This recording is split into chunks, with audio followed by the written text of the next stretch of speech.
데살로니가전서 2장 1절 12절을 통해서 바울에 대한 오해 그리고 또 바울의 변명에 대해서 변호에 대해서 살펴보려고 합니다. 본문을 통해서 바울은 데살로니가 교회에 복음을 전할 때 순수한 마음을 가지고 복음을 전했다라고 말하고 있습니다. 왜 이런 얘기를 해야만 했을까요? 바울의 의도를 오해한 사람들이 있었기 때문에 그게 아니다. 나는 순수한 마음을 가지고 복음을 전했다라고 이렇게 변호를 하고 있는 것입니다. 어떻게 바울은 데살로니가 교회에 복음을 전했는지 그리고 자기가 순수한 마음으로 복음을 전했다는 것을 어떻게 변호하고 있는지 우리가 좀 살펴보는 시간을 가졌으면 좋겠습니다. 먼저 바울 일행이 어떻게 데살로니가 지역에 복음을 전하게 되었는지를 상기시켜주고 있습니다. 이미 아는 이야기지만 다시 한번 기억나게끔 깨닫게끔 복습을 시켜주고 있어요. 그들이 데살로니가에서 복음을 전했는데 그것이 헛되지 않은 줄 너희가 친히 안다. 1절을 보세요. 형제들아 우리가 너희 가운데 들어가는 것이 헛되지 않은 줄을 너희가 친히 아나니.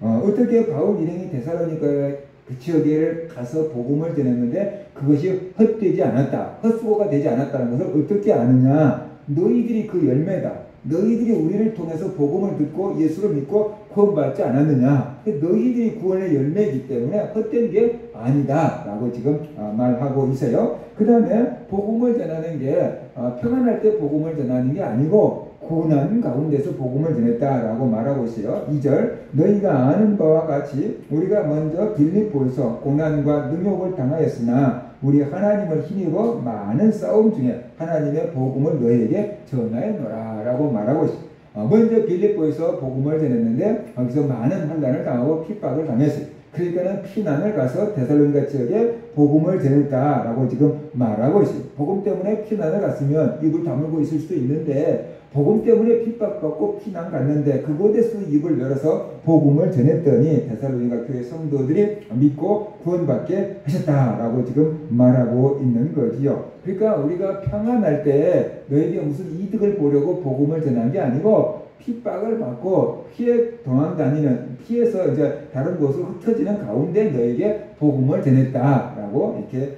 얘기하고 있어요. 의도적으로 데살로니가 교회에 가서 복음을 전한 게 아니고 빌립보에서 핍박을 당하다 보니까 자연스럽게 이제 데살로니가 지역으로 옮기게 되었고 거기서 너에게 복음을 전한 것이다. 우리가 의도적으로 너희를 속이려고 그쪽에 간 건 아니다. 뭐 그런 뜻으로 지금 말하고 있어요. 그 다음에 바울 일행은 순수한 마음으로 복음을 전했다라고 말하고 있습니다. 3절은 우리의 권면은 간사함이나 부정에서 난 것이 아니요 속임수로 한 것도 아니다라고 말하고 있습니다. 그러니까 누군가가 데살로니가 교회에서 바울 일행이 복음을 전했는데 그들이 간사한 마음으로 복음을 전했고 부정한 마음으로 복음을 전했고 속임수로 전했다. 뭐 이런 식으로 지금 얘기한 것 같아요. 그러니까 그들의 말을 전부 다 지금 반박하면서 우리가 너에게 복음을 전하는 것은 간사함이나 부정함이나 속임수로 하는 것이 아니었다라고 지금 밝히고 있는 것입니다. 바울은 하나님의 사명을 받아서 복음을 전했다라고 말하고 있어요.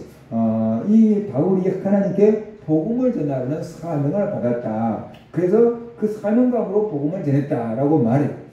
바울은 이 사도권을 많이 변호하고 있어요. 왜냐 그러면은 예수님이 살아계셨을 때 바울은 12제자 가운데 있지 않았죠. 그죠? 오히려 비박을 했던 사람이에요. 그런데 그가 예수님의 사도라고 하니까 유대인들이 뭐가 지가 왜 사도라 그래? 12제자 가운데 없었잖아. 왜 사도라 그래? 그러면서 사람들이 바울의 사도권을 의심을 했거든요. 그러니까 자기가 사도다. 나는 예수 그리스도에게 직접 부름받은 사도다. 하나님께 복음 전하라고 사명을 받은 사람이다. 뭐 그런 것들을 강조하고 있다라고 볼 수 있어요. 그래서 바울은 하나님께 복음을 전하는 사명을 받아서 복음을 전했다라고 말하고 있어요. 사람이 시켜서 하는 게 아니고 하나님이 불러서 한 거다. 4절 오직 하나님께 옳게 여기심을 입어 복음을 위탁받았으니 우리가 이와 같이 말함은 사람을 기쁘게 하려 함이 아니요 오직 우리 마음을 감찰하시는 하나님을 기쁘시게 하려 함이라 라고 말하고 있어요. 그러니까 하나님이 바울에게 복음을 전할 수 있도록 위탁을 했다라고 지금 말하고 있어요. 복음을 전할 수 있도록 특권을 바울에게 주었고 복음을 전할 수 있는 자격을 주었다. 그러니까 나는 복음을 전하고 교회를 세운 거다라고 지금 말하고 있는 것이죠. 자꾸만 네가 무슨 자격으로 복음을 전해? 네가 무슨 자격으로 교회를 세워? 이런 사람들이 있기 때문에 하나님이 나에게 복음을 위탁했다. 하나님이 나에게 복음을 전하고 하나님이 나에게 교회를 세우라고 했다. 그러니까 나는 하는 거다. 이런 식으로 지금 자기 자신을 변호하고 있다라는 것이.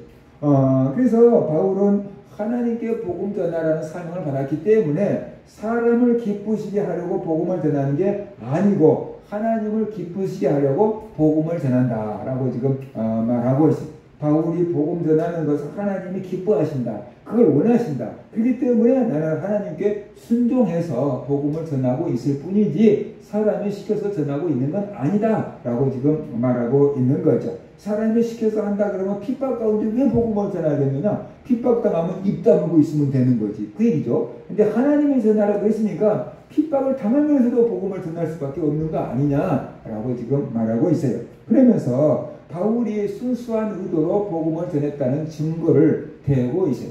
사람들은 아니야 나 거짓말 아니야 나 순수한 마음으로 복음을 전했어 라고 해도 증거를 대봐 어떻게 믿어 이런 사람들이 나오잖아요. 그러니까 안 믿으려고 막 작정한 사람도 있잖아요. 그러니까 바울이 자기가 순수한 마음으로 복음을 전했다는 증거를 지금 대고 있어요. 첫 번째로 아첨하는 말을 하지 않았다라고 지금 말하고 있어요. 5절 보세요. 너희도 알거니와 우리가 아무 때에도 아첨하는 말이나 탐심의 탈을 쓰지 아니한 것을 하나님이 증언하시느니라 라고 말하고 있어요. 아첨한다는 게 무엇입니까? 사람의 비율을 맞춰주는 것이 복음을 듣는 사람의 비율을 맞춰주는 건데 쉽게 말한다면 이렇게 될 수 있어요. 부자들의 비율을 맞춰주는 거예요. 그래야지 부자들이 흥분도 많이 하고 뭔가 기부도 많이 하고 그럴 거 아니에요. 그러니까 그 부자들에게 아첨하고 그랬다는 것이 그런 게 아니다. 나는 그런 게 아니다 라고 말하고 있는 것이. 유튜브로 잠깐 보니까 평생 그 교회를 30년인가 다녔던 권사님은 뭐 이렇게 헌금을 많이 못했는가 봐요. 꽤 큰 교회인데 제일 뒤에 의자에 앉아있다가 또 이제 가고 목사님이 봐도 별로 인사도 안 하고 그럴까 봐요. 근데 이제 헌금을 많이 한 부자들, 그게 부자들이 많대. 좋은 차를 타고 오는 부자들이 많대.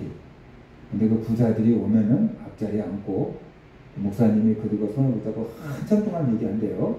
지난번에 또 헌금을 많이 해주셔서 감사합니다 하고 그렇게 막 인사를 하고 막 특별히 그리고 같이 모임도 갖고 그런데요. 근데 헌금을 많이 못하는 그 사람들은 왔냐 갔냐 그리고 이렇게 신경도 안 써주는 그런 교회가 있다고 유튜브에 이렇게 나오더라고요. 진실인지 거짓말인지 모르겠지만 하도 유튜브에도 가짜가 많으니까. 근데 그것이 아첨하는 거예요. 사실이라고 한다면 부자들한테 아첨하는 거죠. 부자들한테 고맙다고 감사하다고 잘한다고 막 하나님 복 줄 거라고 막 부자들한테는 이렇게 해요. 그런데 이제 가난하고 헌금도 못하는 사람들한테는 신경도 안 쓰고 막 간섭도 안 해주는 그런 사람들이 바로 아첨한 거다라고 볼 수 있어요. 그 권사님 얘기가 그 전에 목사님은 가난한 사람들을 보살폈대요. 근데 그 목사님이 이제 바뀌고 나니까 후임으로 목사님은 가난한 사람은 신경도 안 쓴다. 부자들하고만 이렇게 어울려서 논다라고 하는 거예요. 교회를 유지하기 위해서 그런 것일 수 있지만 오늘 바울 얘기로 한다면 그것이 아첨하는 거거든요. 그런데 바울은 데살로니가 교회에 나가서 복음을 전할 때 아무에게도 아무 때에도 아첨하는 말을 하지 않았다라고 상대방의 비율을 맞춰주고 기분 좋게 해주는 그런 말을 하지 않았다라고 지금 말하고 있어요. 사람에게 잘 보이려고 하지 않았다. 사람이 듣기 좋은 소리만 하지 않았다라고 지금 말하고 있어요. 하나님의 말씀을 바로 전했다. 근데 오늘날 목회자들이 그 이제 막 조금 전에 얘기했던 사실인지는 모르겠지만 그 사람처럼 부자만 막 이렇게 대하고 막 가난한 성도는 그럴듯 보이지 않는 그런 목회자는 뭐 있을 수는 있지만 많지는 않을 거예요. 그런데 또 다른의 문제가 있어요. 이게 뭐냐 그러면은 목회자가 성도들에게 하나님의 말씀을 바로 가르칠 수 있느냐라는 거거든요. 이 말을 듣고 성도들이 상처받을 것 같아, 이 말을 듣고 성도들이 시험 들 것 같아, 그러면은 그 말을 전할 수 있겠느냐는 거죠. 하나님의 말씀을. 응? 될 수 있으면 시험 들지 않게끔 조심하다가 보니까 하나님이 전하라고 하는 메시지도 약화시키거나 빼거나 돌아가거나 그런 목회자는 있을 수 있다라는 거거든요. 그런 목회자는 있을 수 있다. 그래서 그런 부분에서 하나님의 그 종들이 성도들에게 하나님의 메시지를 바로 전하지 못하고 시험 들까 봐서, 흔들릴까 봐서, 교회 떠나갈까 봐서 눈치 보고 전하는 아마 그런 것은 아까보다는 좀 더 많이 있을 수 있다라는 그런 생각을 해요. 근데 바울은 아첨하는 말을 하지 않았다. 정말로 하나님이 전하라고 하는 그 복음의 진수 핵심을 나는 전했다. 그러니까 나는 이게 순수한 마음으로 복음을 전하는 증거가 바로 그거야 라고 지금 얘기하고 있어요. 내가 사람한테 잘 보이려고 했다면 사람들이 듣기 좋은 소리만 하고 복받아라 하는 소리만 했을 거지. 근데 내가 회개하라고 하는 것은 사람한테 아첨하는 말이 아니고 진짜로 하나님 주신 복음을 전한 거다. 이렇게 지금 말하고 있는 것이죠. 그 다음에 두 번째, 탐심을 위해서 복음을 전하지 않았다라고 말했어요. 탐심의 탈을 쓰지 아니한 것을 하나님이 증언하시느니라. 탐심이라는 것은 뭔가 물질적인 이득을 얻으려고 하는 것이죠. 요즘에는 그런 일들이 거의 없지만 예전에는 그런 일들이 있었다 그래요. 기도원 가면, 병든 사람들 기도원 가면은 내가 기도해주면 나은데 뭐 얼마를 가져와 막 이런 목사님들이 가끔은 옛날에 있었는가 봐요. 그러니까 거기다 갖다 주고 헌금했는데 안 나왔다. 이런 사람들이 좀 있었거든요. 그러니까 이게 이제 뭐랄까 탐심을 이제 가지고 기도를 하고 탐심을 가지고 이제 목회를 했다라고 볼 수가 있는 거죠.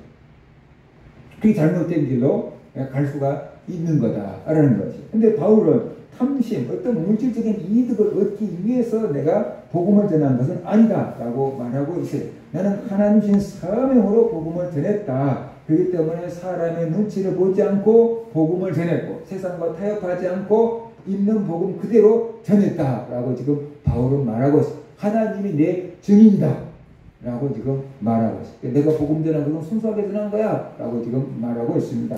그 다음에 세 번째, 사람의 영광을 구하지 않았다 라고 말하고 있습니다. 6절 보세요. 또한 우리는 너에게서든지 다른 이에게서든지 사람에게는 영광을 구하지 아니하였노라 라고 말하고 있어요. 거기 사도들은 세상의 영광을 구합니다. 큰 교회는 미국에서 큰 교회 목회자는 거의 연예인으로 취급을 한대요. 그만큼 영광을 받고 수많은 사람들의 인기를 누리다가 그 인기 자리에서 내려오면은 그만큼 또 공허함을 느끼기도 하고 그러니까 거의 연예인처럼 생각을 한다라는 것이에요. 그러니까 거짓 사도들이나 사이비 이단들은 세상에서 다른 이들에게 사람에게 막 영광을 구하는 거예요. 막 인정을 받고 칭찬을 받고 대우를 받고 막 높아지려고 막 하는 거예요. 그렇게 하다가 보니까 어떻게 합니까? 교회 높은 사람들 초청해서 사진 찍어 놓는 것이. 선거 되면은 국회의원 후보 나온 사람들이 크게 유세하러 오면은 사진 찍어갖고 온 벽에다가 다 걸어놓고 우리 교회는 유명한 정치인들이 장관들이 다 인정하는 교회하고 막 이렇게 막 간접적인 홍보를 하는. 막 내 목사는 막 이런 사람이야. 우리 교회 목사는 막 그런 식으로 그게 사람의 영광을 구하는 거거든요. 사람의 영광을 구하는 것 말이에요. 근데 바울은 그런 적이 없다라고 지금 말하고 있어요. 그러니까 가짜들은 그렇게 하나님의 영광을 보지 못하니까 사람들한테 영광을 구하고 이 땅에서 영광을 다 받는데 바울은 그런 적이 없다. 그러니까 나는 순수한 마음으로 복음을 전했다라고 지금 말하고 있어요. 네 번째로 권위를 주장하지 않았다라고 말합니다. 7절 보세요. 우리는 그리스도의 사도로서 마땅히 권위를 주장할 수 있으나 도리어 너희 가운데서 유순한 자가 되어 유모가 자기 자녀를 기름과 같이 하였으니 라고 말하고 있어요. 그러니까 가짜들은 권세를 주장합니다. 가짜들은 그 교회에서 거의 교주급으로 활동을 합니다. 모든 교회 성도들이 자기 말을 다 듣고 교주 섬기듯이 해야 되는 그런 구조로 만들어 놓는 게 가짜들, 사이비 교주들이 하는 방법이에요. 그런데 바울은 그렇지 않았다. 바울은 사도로서 충분히 교회에 그런 권세를 권위를 가지고 있다. 그렇지만 나는 그런 권위를 행사하지 않았고 유모가 자녀를 기름과 같이 내가 너희들을 영적으로 기르려고 엄마처럼 많이 헌신하고 봉사하고 희생했다. 라고 지금 말하고 있는 거예요. 그러니까 엄마가 어떻게 돼요? 자녀한테 뭐 이득을 보려고 막 젖을 먹이고 막 기저귀를 깔아주고 목욕을 시키고 그건 아니잖아요. 그냥 이쁘고 사랑스러워서 그렇게 해준 거잖아요. 그것처럼 바울은 데살로니가 성도들이 영적으로 예쁘고 사랑스러워서 자기 자신의 것을 다 내어 주었다. 내가 무슨 권위를 행사한 거 있느냐? 이렇게 말하고 있잖아요. 그런 게 없다라고 말하고 있습니다. 그러니까 예전에는, 요즘에는 어쩐지 모르겠지만 예전에는 막 깡패 같으신 분들이 변화가 돼갖고 목사님 되는 경우들이 많이 있어요. 근데 목사님이 된 다음에도 그 깡패 때 그 말버릇이 없어지지 않아가지고 막 권사님, 막 장로님들이 막 주일 빠지고 막 권사 이리 와봐, 장로 이리 와봐, 죽으려고 막 예배를 빠져 막 이런 식으로 막 군기를 잡는 그런 목사님들이 막 있었어요. 그러니까 막 주일하고 빠지다가 목사님한테 불려가고 막 적복대장한테 막 맞는 것처럼 막 협박을 하니까 무서워서 주일을 빠질 수 없는 막 그런 교회가 있었다고 그러는데 요즘에는 그런 사람들 별로 없잖아요. 그러니까 이게 권세를 막, 근데 이단들은 거의 그런단 말입니다. 성도들은 막 위협하고 협박하고 막 공갈하고 막 그래가지고 성도들을 뭐랄까 이렇게 자기 종처럼 만들어 놓는 거거든요. 근데 바울은 그런 적이 없다. 그러니까 나는 순수한 마음으로 복음을 전했다라고 지금 말하고 있어요. 그 다음에 다섯 번째, 목숨까지 줄 정도로 너희를 사랑했다라고 말해요. 8절 보세요. 우리가 이같이 너희를 사모하여 하나님의 복음뿐 아니라 우리의 목숨까지도 너희에게 주기를 기뻐하면 너희가 우리의 사랑하는 자 됨이라 라고 말하고 있어요. 이거 간단하게 보세요. 교주들은 성도들을 위해서 절대 희생하지 않습니다. 사이비 이단 교주들은 성도들을 위해서 절대 희생하지 않습니다. 희생하는 척 하는 것이 절대 희생하지 않습니다. 오히려 성도들을 이용합니다. 성도들을 이용합니다. 서울에 있는 큰 이단 교회가 지방에도 막 지점처럼 이렇게 이단 교회를 분리고 개척을 해놨어요. 그러면 서울에 있는 교회는 막 몇만 명 됐으니까 서울에 있는 교회가 크고 지방에 있는 교회는 월세 살고 있는 그 교회거든요. 그런데 지방에 있는 그 이단 교회에서 서울로 헌금을 하라고 해요. 서울 교회 건축 헌금한다고 거기서 그쪽으로 건축 헌금을 올려보내라고. 그러니까 교주들은 성도들 걸 막 피를 빨아먹는 꼭 모기 같은 놈들이에요. 흡혈귀 같아요. 그 시골에 자기들이 분리되면 자그만 그 월세 살고 있는 그 교회에서 활동을 해줘. 우리 서울에 있는 교회 성전 지을 거니까 니네들은 매독 뭐 올려보내.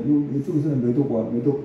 그래갖고 막 못 보내요. 막 그쪽에 지방에 있는 뭐 목사들, 담임 목사들 막 능력이 없어서 못한다. 막 이렇게 막 하니까 실적이 없는 거죠. 쉽게 말하면 뭐 보험 설계사도 실적 없는 것처럼 세일즈맨도 실적 없다고 막 야단치는 거예요. 그거 어떻게든 막 성도들을 막 억압해가지고 막 올려 보내야 되는 거죠. 그러니까 교주들은 성도들을 위해서 자기 피를 흘린 게 아니고 성도들의 피를 빨아먹고 사는 사람들이 교주인데 그 교주들이 한결같이 뭐라고 하냐면은 나는 재산이 하나도 없다 그렇게 얘기를 해요. 근데 나중에 추적을 해보면 다 저 불어났어요. 그게 교주예요. 그게 교주.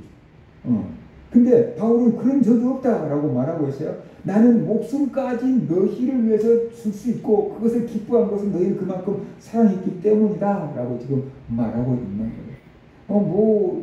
이단이라고 알려진 그 교회는 뭐 선교센터를 지은다고 몇백억을 막 몇십 년 전에 했대요. 근데 선교 부진한 경기도에다가 잡아놨는데 지금까지 건물이 안 올라가고 있고 그 돈은 어디 갔냐고 잘 있다고만 한대요. 그러니까 선교센터 지은다고 하니까 막 이단에 속한 사람들 열심히 있잖아요. 그러니까 막 없는 돈 막 들여다가다가 막 다 한공을 했는데 몇백억이 올라갔는데 건물은 하나도 올라가지 않고 그 싼 땅만 하나 사놓고 있는 거예요. 안 지어요. 다 어디 가버리고 몰라요. 우리나라 몇 대 안 되는 어마어마한 외제차를 굴리고 있으면서 예전용이라고 외국서 유명한 뭐 장관급이든 막 수상급이든 그런 사람들이 오면은 이제 차 태워고 모시려고 하는 의정급이라고 그 거기서 직수입을 해갖고 자기들이 타고 있으면서 우리나라에서 이거 타고 다니는 사람이 여기 나가서 뭐 이런 식으로 얘기를 하더라고. 동영상을 보니까 교주가 그러니까 그렇게 된다는 거예요.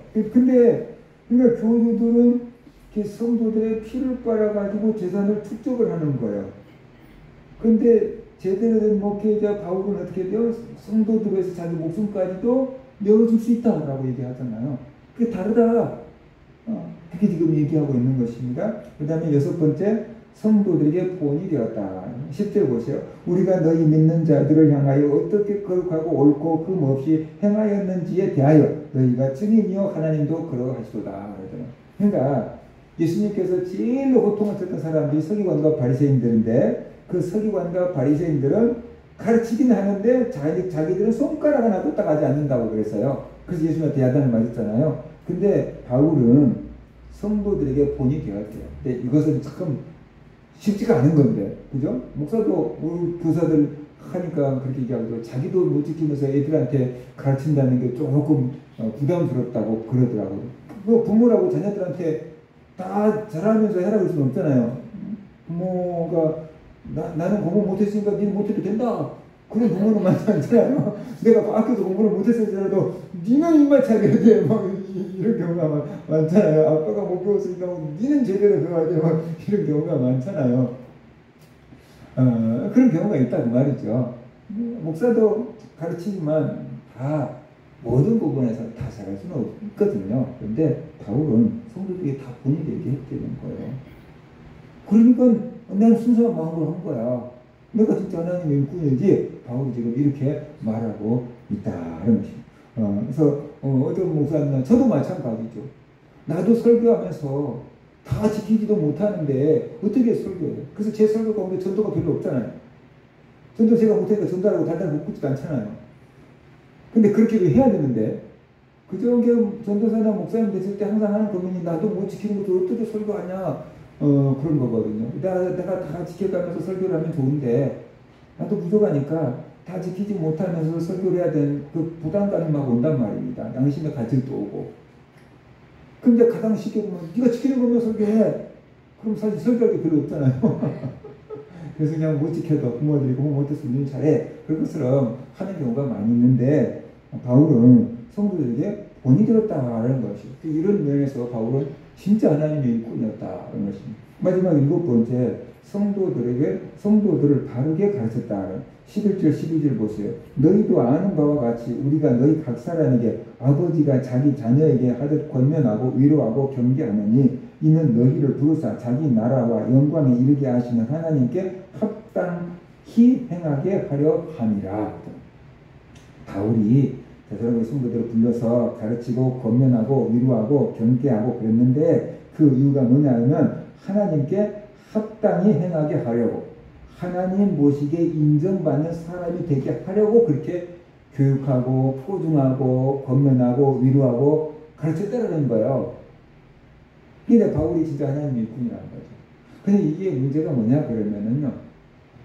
오늘날 목회자들이 제자 훈련한다고 하면서 예수님 제자를 만들지 않고 자기 제자를 만든다라는 말이 있거든요.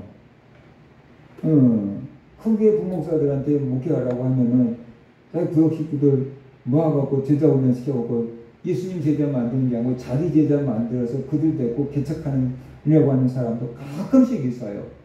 그러니까 이제 목사님들 사이에서 네 제자 만들지 말고 예수님 제자 만들어라 라고 얘기하는 건데 바울은 자기한테 맞는 자기 제자를 만드는 게 아니고 하나님 보시기에 합당한 사람을 만들려고 했다라고 얘기하고 있잖아요. 그러니까 바울은 진짜 하나님의 사람 성도로 만들려고 애를 쓴 거예요. 그러니까 바울이 진짜 하나님의 일꾼이라는 증거가 이거다. 내가 순수한 마음으로 복음을 전했다는 증거가 이거야 라고 지금 바울이 말하고 있어요. 그래서 이런 것들이 진짜 일꾼과 가짜 일꾼을 구분하는 구분점이 될 수 있다. 이런 것을 우리가 좀 알아야 될 것 같아요. 근데 제대로 된 목회자들은 너무 순수해가지고 자기의 부족함과 자기의 약점을 공개해요. 나는 이렇게 하지도 못하면서 그냥 가르칩니다. 라고 얘기해요. 근데 교주들은 그렇지 않아요. 없는 능력을 막 있는 것처럼 부풀리고요. 없는 능력을 막 있는 것처럼 막 이렇게 부풀려요. 어떤 죽은 교주는 연탄가스 먹고 죽어가는 사람 살렸다는 걸 편히 그 간증만 몇 번씩 사골 고듯이 곱고 또 곱고 그렇게 하냐. 그러니까 그 교회 다녔던 사람이 말하는 그 소리 또 그 소리 그렇게 생각했더니 막 시험이 들더래요. 그렇게 우겨먹고 간 사람도 있어요. 그 없는 능력을 막 있는 것처럼 막 만드는 거야. 근데 진짜 이게 하나님의 일꾼들은 그러지 않는다. 그래서 우리가 알아야 돼요. 그래서 교주들이 앞에서 막 걸싸하게 이렇게 방음막을 치고 있는데 그 속에 들어가서 보면은 다 썩었고 거짓인데 이게 평토장한 무덤처럼 시신이 있는데 거기에 하얗게 회로 칠해놓은 거예요. 근데 성도들이 볼 때 그게 안 보이니까 깨끗해 그렇게 내가 진짜야 그리고 이단한테 속고 있는 거예요. 그게 참 어리석은 건데 그게 속고 있는 거예요.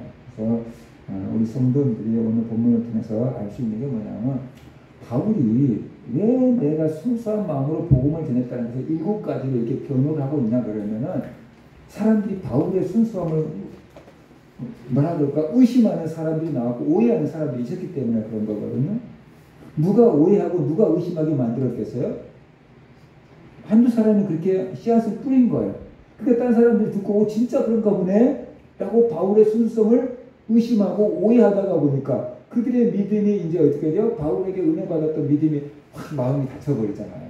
은혜를 못 받잖아요. 그러니까 시험이 드니까 바울이 그들의 오해를 풀어주려고 이렇게 지금 글을 쓰고 있는 거다. 이런 것이에요. 교회 다니면서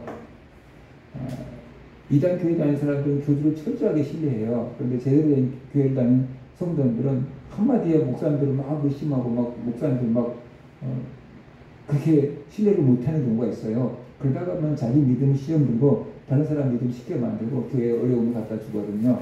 그러니까 목회자를 웬만한 일을 의심하면 안 돼요. 목회자를 말 한마디 듣고 막 의심하고 막 그러면 안 돼요. 오해도 있을 수 있거든요. 목회자가 부족해서 그럴 수도 있는 거고 그것은 목회자가 이단으로 가지 않는 한은 목회자가 부족해서 실수한다면 성도님들이 기도해줘야 돼요. 우리 목사님이 잘 가르쳐 주길 수 있게끔 해달라고 기도해야 되고 이단으로 갈 때는 그냥 딴 데로 옮겨가야 되고 근데 그렇지 않고 오해도 있을 수 있으니까 참고 기도하고 어떻게든지 교회의 안녕을 위해서 힘써야 되는 것이다. 사람들 말 한마디 한마디에 듣고 흔들리거나 오해하거나 막 동조하고 그러면은 내 믿음도 식어지고 교회도 어려움 당할 수 있거든요. 그러니까 목회자가 이단이 아닌 이상 그 목회자를 믿고 신뢰하고 신앙생활 할 때 우리가 건강하게 신앙생활 할 수가 있다라는 것이 성도들이 신앙생활 하는 동안 또 다른 사람들의 말에 흔들리지 말고 딱 마음의 중심을 잡고 하나님의 말씀을 잘 가르치는지 잘못 가르치는지 그걸 듣고 분별해서 제대로 가르친 것이라면 믿고 따르면 또 신앙생활하는 그런 성도들 되시기를 주의 이름으로 축원합니다. 아멘.